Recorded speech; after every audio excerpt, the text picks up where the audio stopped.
Bom dia, meus amados irmãos, a graça e a paz do Senhor Jesus, louvado seja sempre o nome do Senhor. Então, nós vamos continuar na exposição de Mateus. Nós paramos no capítulo 20. Todavia, nós precisaremos fazer um pulinho no Evangelho de João e Mateus capítulo 26, tendo em vista que nós, a partir do capítulo 21 de Mateus, começamos a última semana do Senhor Jesus. Aquela semana que vai ser concluída com a crucificação, o sepultamento do Senhor Jesus. Portanto, esse é um texto, esse bloco de texto, essa semana é muito rica, muito ampla, muitas coisas aconteceram e nós precisamos ver cuidadosamente. Mas por que nós vamos pular então de Mateus 21 para João 12? Porque Mateus, ele troca um pouco a ordem, lembrando que nem sempre eles estão preocupados com a cronologia. Às vezes eles colocam eventos que estão dentro do mesmo período numa ordem diferente. Naquele dia aconteceu muitas coisas, e um coloca primeiro uma coisa, outro outra, dependendo da intenção, de como ele queira focar, frisar algo que tenha acontecido, que para ele é fundamental. Bom, o importante é que todos dão testemunho que, de fato, os eventos aconteceram. E aconteceram como estão narrados. E Mateus, então, colocando mais para frente, não nos dá a entender muito bem a ordem das coisas. Mas João não. João até diz o dia.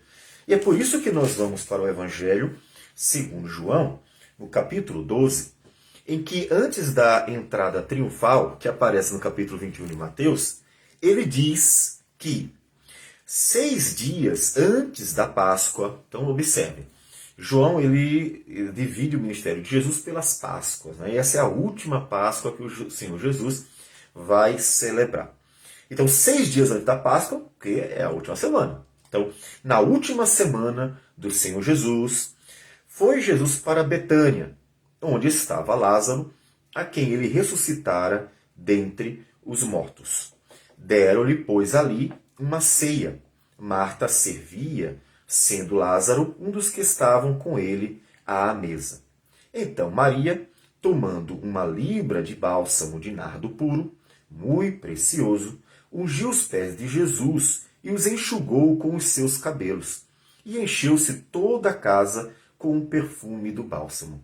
Mas Judas Iscariotes, um dos seus discípulos, o que estava para traí-lo, disse: por que não se vendeu este perfume por 300 denários e não se deu aos pobres? Isto disse ele, não porque tivesse cuidado dos pobres, mas porque era ladrão, e tendo a bolsa, tirava o que nela se lançava. Jesus, entretanto, disse: deixai-a, que ela guarde isto para o dia em que me embalsamarem. Porque os pobres sempre os tendes convosco, mas a mim nem sempre me tendes. Mateus também nos conta, como nós falamos no capítulo 26. Todavia, ele não nos conta alguns detalhes, como o tempo, por exemplo. Ele não nos diz, já que ele não focou na cronologia, que esse evento aconteceu antes da entrada triunfal, 6 dias antes da Páscoa, né? 6 dias antes do Senhor Jesus ser crucificado. Mas nós encontramos em Mateus, por exemplo, que essa ceia não aconteceu na casa de Lázaro. Diz o texto que em Mateus 26, versículo 6, que ora, estando Jesus em Betânia, em casa de Simão, o leproso. Então, eles não estão na casa do Lázaro, nem na casa de Marta e Maria, mas estão na casa do Simão, o leproso. Eles deram uma ceia para celebrar, se alegrar com a ressurreição de Lázaro. Nós vemos a ressurreição de Lázaro no capítulo 11. Nós não vamos, obviamente, vê-lo agora. E então ali eles estão se alegrando, porque algo extraordinário, de fato, aconteceu na vida de Lázaro. O Senhor Jesus o ressuscitou. É claro que Jesus não poderia faltar a essa ceia de forma alguma. São pessoas que ele amava, é uma família querida, e outras famílias, com certeza. Simão o leproso, é porque o Senhor Jesus já curou de fato Simão. Então, veja que Jesus tinha um relacionamento bom com todas essas famílias, e eles estavam se alegrando no Senhor, porque Deus fez algo extraordinário. Poderíamos dizer até não só na vida de Lázaro, né? Porque Simão também experimentou, ainda que não no mesmo momento, mas também experimentou uma graça tremenda, tendo sido curado pelo Senhor. Então, o foco aqui não está exatamente na ceia. A ceia está acontecendo, esse é o contexto, né? É que a Marta e a Maria estão presentes. É interessante que a Marta continua sendo uma serva mesmo, ela gosta de servir. O versículo 2 diz que Marta servia. Então, observe que ele coloca novamente Marta naquele mesmo lugar de sempre. Marta estava cuidando das pessoas. Deve ter aprendido, com certeza, que é fundamental ela valorizar, né, a pregação do Evangelho, que o que Maria fazia estando aos pés do Senhor Jesus era o fundamental, porque o que ela tinha era que receber do Senhor algo, não apenas dar, mas Marta tinha um coração de serva. E a gente vê que ela está ali sempre servindo as pessoas. Isso é ruim? É claro que não. Ela só não pode, obviamente, se preocupar apenas com a atividade, né, e esquecer o fundamental. Porque, na verdade, não somos nós que damos algo a Deus, né? É Deus que dá algo a nós. Não temos nada para dar a Deus. A vida pertence a Deus. Tudo que nós temos veio do próprio Deus. Nossas energias, nossas forças também são graça de Deus. Então, no final das contas, tudo, 100% de tudo aquilo que nós somos, de tudo que nós temos, vem do próprio Deus. Logo, nós é que recebemos dele. Então nós não temos nada para dar a Ele, nada que não tenha vindo do próprio Deus, né? Nós devemos sim dedicar toda a nossa vida a Ele, mas sempre pensando, eu dou a Deus o que na verdade me deu. Então se alguma coisa eu fiz para o Senhor, é porque Ele fez para mim primeiro. Até mesmo o apóstolo João, na sua carta, a primeira carta, ele diz assim, nós o amamos porque Ele nos amou primeiro. Ou seja, até o nosso amor a Deus, que é um mandamento, amarás o Senhor teu Deus de todo o teu coração, de toda a tua alma e de toda a tua força, até esse mandamento, se alguém ama a Deus, se alguém se dedica, se alguém faz tudo para a glória dele, até isto nós podemos dizer que veio do próprio Deus. Que o João diz que nós amamos a Deus porque Deus os amou primeiro. Então, é fundamental isso. Marta precisava lembrar disso. É por isso que o Senhor Jesus ensinou naquele encontro Marta e Maria, em que ele ensina para Marta que o principal era o que Maria estava fazendo, colocada aos pés do Senhor Jesus, estava aprendendo, ouvindo a palavra, estava recebendo a bênção de ser conduzida pelo Evangelho da graça do Senhor. Então, tendo Jesus ensinado isso, a Marta obviamente não ia deixar de servir, até porque servir é sim uma bênção, uma grande bênção. Mas, como nós dissemos, aqui aparece outra vez aquelas mesmas características. A Marta está servindo e a Maria, ela tem uma atitude nobre, uma atitude que vai ser lembrada, e está sendo, né, por todas as gerações, como Jesus disse, por onde for pregado o Evangelho, também deve ser contado o que ela fez. Exatamente como Jesus disse, assim se cumpriu, e os evangelhos nos narram que Maria fez naquele dia, 6 dias antes da Páscoa. Estou bem pertinho da crucificação do Senhor Jesus. E aí o versículo 3 que nos diz, né?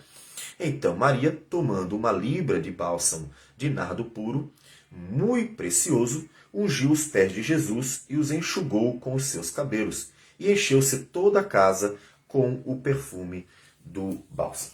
Bom, como nós falamos, nós também estamos vendo nos outros evangelhos o que se diz sobre esse texto, né? Lá em Marcos nos é dito que uma mulher, não diz quem é, né, trazendo um vaso de alabastro com preciosíssimo perfume de nardo puro, não diz a quantidade, né? Já João nos conta, né? Quebrando o alabastro, derramou o bálsamo sobre a cabeça de Jesus. Então veja que João foca só na atitude dela de estar ali enxugando com os seus cabelos os pés do Senhor Jesus, que foi ungido por aquele bálsamo, né? Então ele foca mais, né, nessa atitude humilde de estar ali aos pés do Senhor Jesus, enxugando com os seus cabelos. Já Marcos, ele nos conta como foi o começo, né? Como se derramou aquele perfume. E aí ele nos fala que foi derramado sobre a cabeça. Também Mateus 26, nos diz que foi derramado sobre a cabeça, estando ele à mesa. Né? Tanto Marcos quanto Mateus falam de como foi que ela derramou o perfume sobre ele. O perfume valiosíssimo. Ele até diz a quantia, né, do perfume. E nos evangelhos também nos conta o valor. Diz o texto, tanto em Marcos, nós encontramos em Marcos capítulo 14, versículo 5, 300 denários. Nós vamos também ver isso no evangelho segundo João, capítulo 12, versículo 5 também. 300 denários. Que perfume valioso, que perfume fantástico. Então, veja que ela não economizou mesmo. Né? 300 denários, se nós formos comparar com o que Jesus nos contou naquela parábola dos trabalhadores, em que o Senhor paga um denário para cada trabalhador, o trabalho de um dia. Então, e foi considerado na parábola como salário justo. Então, vamos considerando o texto, o salário justo de um dia era um denário. Então, multiplique por 300. Então, seria o equivalente a 300 dias de trabalho. Então, 300 dias, quase um ano trabalhando para pagar aquele perfume. Então, ela não economizou mesmo. Daí você vê como Maria tinha no seu coração, e claro que ela foi conduzida pelo Espírito do Senhor para que tudo se cumprisse conforme a vontade de Deus, né, cabalmente, mas ela tinha no seu coração uma gratidão extraordinária. A dimensão da gratidão dela pode ser medida pela atitude dela. Né? Ela não poupou de forma alguma. O texto nos diz, nos evangelhos, no caso Mateus e Marcos, que os discípulos ficaram meio bravos porque ela poderia ter vendido e dado aos pobres. Elas pensaram ali no desperdício. Que desperdício! Poderiam ter vendido isso. Quantas pessoas famintas, quantas pessoas precisam comer? É interessante como Jesus trata isso.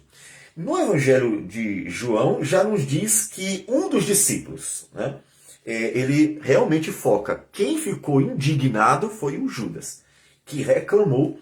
Mas ele até explica, diz assim, não é porque ele amava os pobres, não. É porque ele estava sempre roubando do dinheiro que era do grupo, né, do colegiado ali, que o Senhor Jesus ia fazendo a obra, pessoas iam ofertando, o Senhor Jesus ia pregando, e eles tinham uma bolsa em comum, e tudo aquilo que eles conseguiam ia ser colocado para o sustento do ministério de Jesus com os seus discípulos. E diz o texto que Judas, ele tirava da bolsa porque ele era ladrão. Então ele roubava o próprio grupo. Isso, inclusive, ajuda a gente a perceber, ter uma noção melhor, que Judas não era um homem bonzinho, que lá na frente se equivocou, não. Judas era um homem mau, ele era um ladrão. Então, isso faz a gente ter uma imagem de Judas diferente dos outros evangelhos. Porque nos outros evangelhos, vai nos contando Judas com eles, né? Vai andando. Do nada acontece o final lá. Então parece que foi uma coisa muito repentina. Né?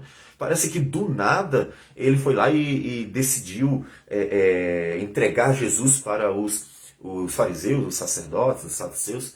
Mas não é bem isso. João traça uma imagem de Judas mais detalhada. Ele diz assim, desde o início ele estava roubando a gente. Então, desde o início, ele já era tendente a isso. E veja que ele vendeu Jesus.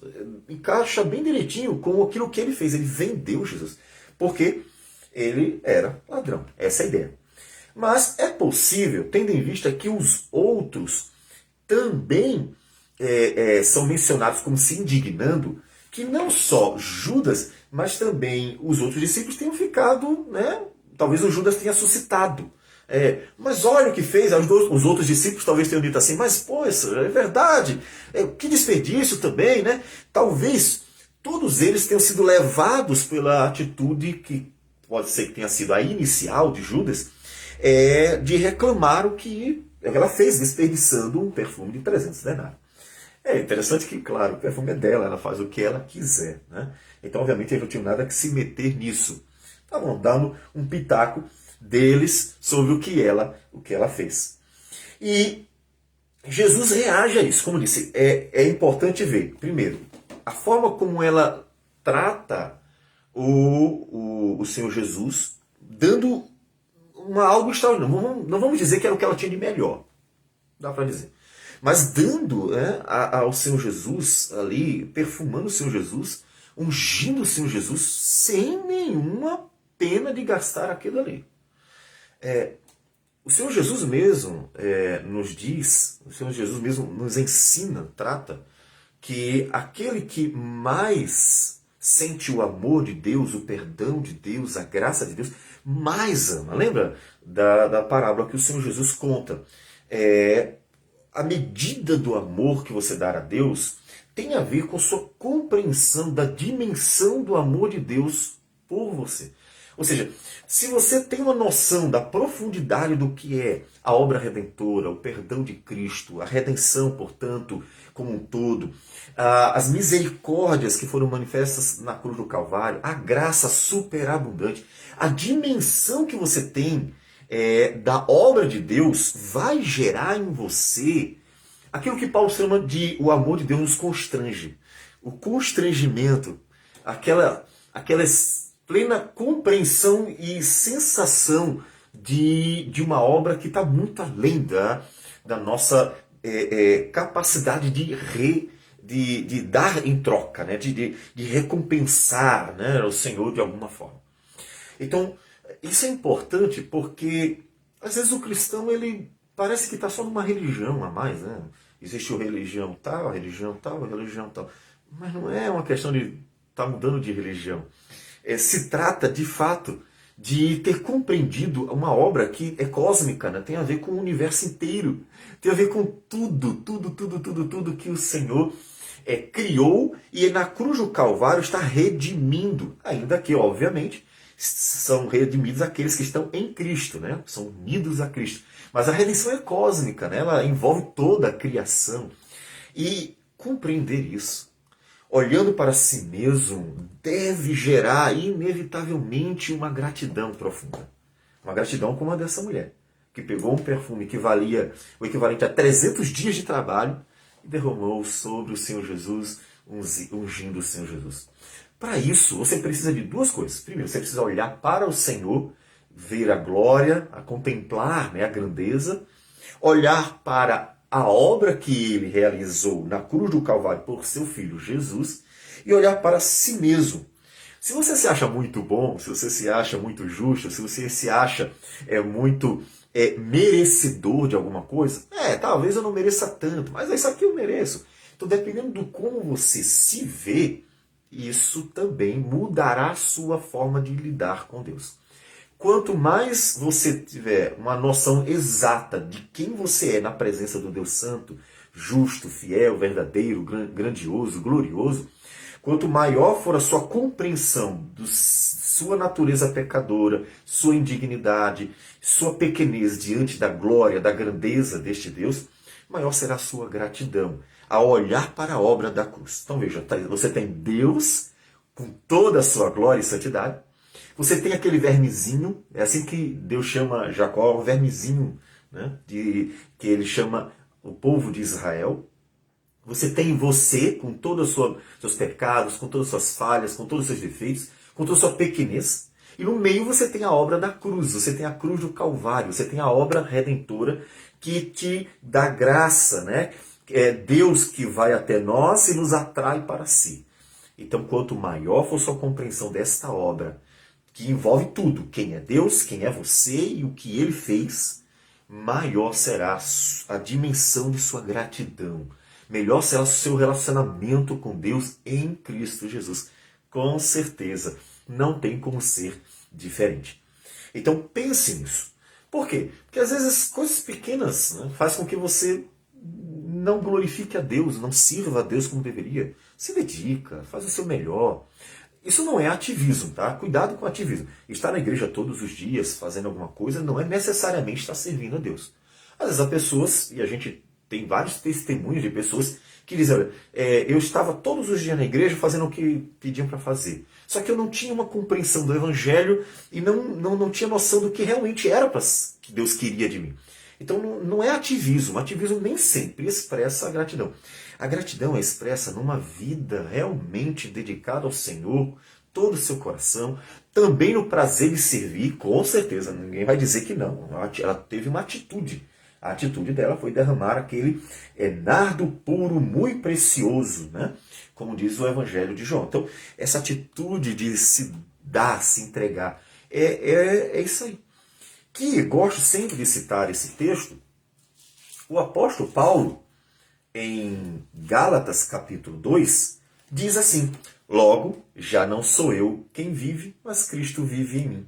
E esse viver que agora tenho na carne, vivo pela fé no Filho de Deus, que me amou e a si mesmo se entregou por mim. Aí você observa a dedicação do apóstolo exatamente em toda essa jornada que ele teve. Se você pegar no 2 Coríntios, onde ele descreve todas as suas lutas, ele aguentou de tudo, ele suportou de tudo, ele passou por todas as situações e tudo isso porque, de fato, seu coração, ele diz, ele estava constrangido, ele tinha que glorificar a Deus, ele tinha que viver para Deus. Não era tentando pagar o que Deus fez por ele, mas era a compreensão exata do que ele havia recebido do Senhor. Ele tinha que glorificar a Deus e servir a Deus com a sua vida, com todas as lutas, inclusive. Mas como eu disse, o Senhor Jesus reage, né? Nós vamos encontrar tanto em João capítulo 12, versículo 7, que diz assim: Jesus, entretanto, veja, depois de toda aquela reclamação, Jesus, entretanto, disse: deixai-a que ela guarde isto para o dia em que me embalsamarem. Bom, nós temos também o que nos diz os outros evangelhos, né? Mateus nos diz o seguinte, em capítulo 26, versículo a partir do 10. Mas Jesus, sabendo disto, disse-lhes: por que molestais esta mulher? Ela praticou boa ação para comigo, porque os pobres sempre os tendes convosco, mas a mim nem sempre me tendes. Pois derramando este perfume sobre o meu corpo, ela o fez para o meu sepultamento. Então, observe que o Senhor Jesus trata o assunto de forma diferente. A perspectiva dos discípulos é apenas atender a necessidade das pessoas, ainda que Judas tivesse uma outra intenção por ser ladrão. Mas os discípulos observaram, puxa, poderia ter dado aos pobres. O Senhor Jesus mostra que essa não é a missão primordial da igreja.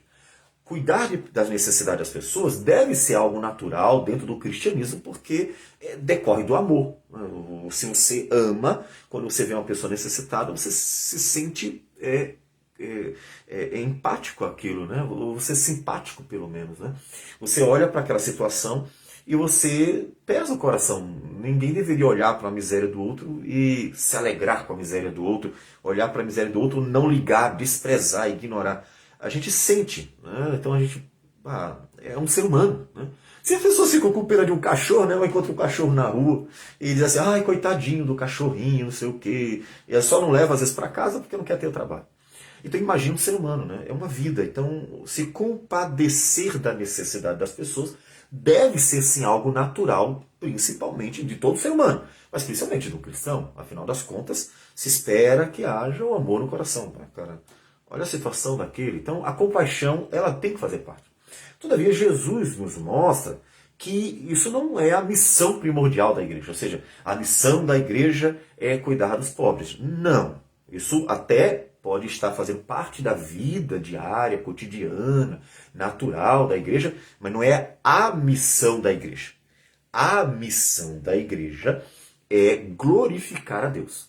E aí você vê isso aí. Veja que ele diz assim, olha, os pobres vocês vão ter sempre. Só que agora ela fez algo importante. Ela anunciou meu sepultamento, me ungindo antecipadamente. Lembre-se que quando eles sepultaram o Senhor Jesus, eles prepararam o corpo. Então tinha todo um processo de preparação que envolvia também perfumes. Tá? Então esse embalsamento, né, envolve digamos assim, um rito, né, preparação do corpo. E como essa preparação envolve, né, uma série de especiarias, ele diz, olha, com esse perfume, ela anunciou minha morte, ela me preparou para o sepultamento. Então ele faz essa comparação e joga aquilo que ainda vai acontecer, né, para esse momento. E veja que nisso ela glorificou a Deus, ela engrandeceu o próprio Senhor Jesus, ela fez parte, né, daquele momento, 6 dias antes do sepultamento, fez parte daquele momento último do Senhor Jesus. Então qual é o propósito da igreja? O propósito da igreja é glorificar a Deus. Esse é o propósito da igreja. Tá? Então, glorificando a Deus, claro, a igreja também cuidará de necessitados, muitas vezes. Nós temos os diáconos em Atos capítulo 6, que estão ali para cuidar dos necessitados, das viúvas, né, dos órfãos, das pessoas que precisavam de alguma maneira. A igreja vai procurando servir de forma ampla, mas o seu foco tem que estar na glória de Deus. Caso contrário, pode haver uma mistura, uma troca de valores, né, ou de ordem das coisas, como os discípulos que se preocuparam primeiro com a questão dos pobres, mas não estavam atentos ao fato de que o Mestre, o Messias, o Filho de Deus, o Salvador, estava prestes a morrer na cruz. E a obra mais importante da história humana, o Filho de Deus, o Criador de tudo, estava prestes a morrer na cruz. Estava quase. E eles não estavam atentos a isso. Eles não sabiam? Sabiam, mas é claro que eles sabiam. Devemos lembrar que o Senhor Jesus, e nós já vimos isso, havia dito desde o capítulo 16 de Mateus, que quando ele pergunta, né, o que dizem os homens sobre quem eu sou? E aí Pedro responde, tu és o Cristo, Filho de Deus vivo, e logo em seguida ele começa a falar da sua morte e ressurreição. E até antes, né, no capítulo 20 de Mateus, antes de acontecer exatamente esse evento em Betânia com a Marta e a Maria, a família, né, de Lázaro, Jesus disse outra vez, no versículo 18, diz, eis que subimos para Jerusalém, e o Filho do Homem será entregue aos principais sacerdotes e aos escribas. Ele o condenarão à morte, e o entregarão aos gentios para ser escarnecido, açoitado e crucificado. Mas ao terceiro dia ressurgirá. Observe, ele tinha acabado de dizer, mas eles não estavam atentos. Eles se preocuparam com os pobres, mas esqueceram que o seu mestre, o Senhor, Jesus, o Messias, estava para morrer na cruz, sem perceber a dimensão do que isso significava, é claro. Então essa questão de ordem, a igreja tem que ter muito claro isso no seu coração. A ordem de valores, qual é o seu propósito, qual é a missão da igreja? A missão da igreja é sustentar os pobres, como nós falamos, ou a missão da igreja é evangelizar? A missão da igreja é o quê? Ter cultos regulares? A missão da igreja é glorificar a Deus. Porque se você pensa na missão da igreja como glorificar a Deus, aí você entende porque o culto é fundamental, porque evangelizar é fundamental, porque também cuidar de pessoas necessitadas dentro, principalmente do corpo de Cristo, é algo também fundamental. Tudo isso será compreendido devido à ordem, do jeito como deve ser. Por quê? Porque você entendeu que a missão da igreja é dar toda louvor e honra e glória a Deus. Então é cultuar a Deus. Calma aí, peraí. Glorificar a Deus não se resume a ter um culto solene. É uma parte importantíssima, fundamental, mas não se resume. Às vezes as pessoas querem resumir toda a glória que se deve dar a Deus ao culto. Outras querem resumir as missões. Outras querem resumir as necessidades sociais e assim por diante. Então, por quê? Porque esqueceu que o propósito da igreja é dar glória a Deus. Inclusive, é a primeira pergunta do catecismo. Qual é o propósito? Qual é o fim do homem? É glorificar a Deus. E tudo isso faz parte desse propósito de glorificar a Deus. Então, o Senhor Jesus diz, olha, o que ela fez, me preparou para o sepultamento, para aquilo que eu vim fazer. Qual foi a missão que Jesus veio cumprir? A missão que Jesus veio cumprir foi morrer na cruz do Calvário para nos salvar, pagando nossos pecados, ressuscitar, nos dando vida eterna. Então, essa é a missão que o Senhor Jesus veio cumprir. E então, dito isso, ele diz, em verdade vos digo, onde for pregado em todo o mundo esse evangelho, será também contado o que ela fez para a memória sua. Então, observe que o que ela fez foi muito importante. uma atitude, inclusive, que, como já falamos, pré-anunciou a morte do Senhor Jesus, o sepultamento do Senhor Jesus. Então, esse, como disse, é os 6 dias antes da Páscoa, né? E João, que não é dito nem em Mateus nem em Marcos, tem um texto ainda a mais antes da entrada triunfal, que só acontece no dia seguinte, nós não vamos ver hoje. Mas o versículo 9 de João 12 diz: soube numerosa multidão dos judeus que Jesus estava ali, e lá foram não só por causa dele, mas também para verem Lázaro, a quem ele ressuscitara dentre os mortos. Então, observe que a ressurreição de Lázaro, que glorificou obviamente a Deus, engrandeceu a Cristo e atraiu as pessoas a Cristo. Né? As pessoas queriam saber de Lázaro, queriam ouvir. Então, muitas delas, por simples curiosidade, talvez. Ah, e aí, como foi lá? O que aconteceu? E como é que foi aqueles dias lá? Até porque já estava no 4º dia, então, o que aconteceu durante aqueles dias? Muitas curiosidades, com certeza, muitas perguntas dessa natureza. Mas o fato é que isso estava atraindo mais ainda a atenção para Jesus. Não apenas a curiosidade, mas a atenção para Jesus mesmo. Tanto que o versículo 10 e 11 diz: mas os principais sacerdotes resolveram matar também Lázaro, porque muitos dos judeus, por causa dele, voltaram crendo em Jesus. Veja que o foco da ressurreição de Lázaro era apontar para Jesus. Como nós temos falado sempre, todos os sinais que Jesus vinha fazendo tinham o propósito de atrair a ele para quem ele era, né? Para o evangelho que ele estava pregando, atrair as multidões para o fato de que ele era alguém diferente, especial. Então as pessoas vendo que Jesus fazia algo extraordinário que nunca foi feito, ou pelo menos na dimensão que ele fez, nunca havia sido feito, né? Tantos milagres, tantos sinais, a ressurreição de Lázaro, todas essas obras atraíam as pessoas para ele. As pessoas deveriam perguntar: quem é este?